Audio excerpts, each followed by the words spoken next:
Sir Deo, maraming salamat po sa lahat ng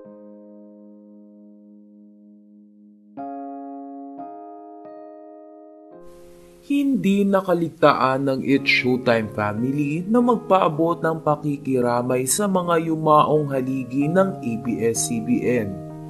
Sa segment ng Especially For You ay nagbigay ng pahayag sina Ann Curtis at Vice Ganda sa pagpanaw ni na attorney Jake Alenda Lopez at Sir Deo Endrinal.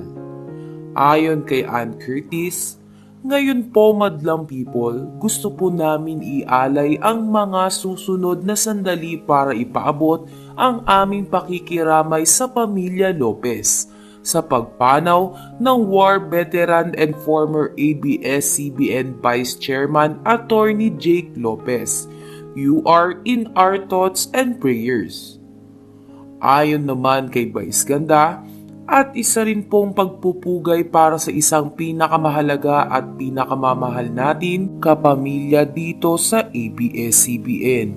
Hindi lang siya ama ng Dreamscape Entertainment, ama rin ng maraming kapamilya, TV show na inyong tinangkilik at patuloy na tinatangkilik at minamahal.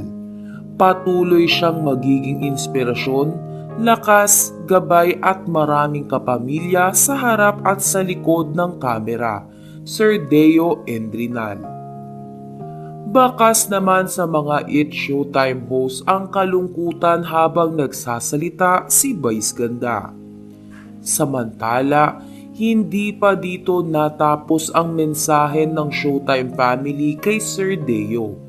Ayon pa kay Vice Ganda, Sir Deo, maraming salamat po sa lahat ng tinuro at ibinahagi nyo sa amin. Pangako namin, we will always make you proud. Sa kabilang banda, inaasahan na agad na pupunta ang buong It's Showtime family sa burol ni Sir Deo para magpaabot ng kanilang pakikiramay sa naiwang pamilya ni Sir Deo Endrinal.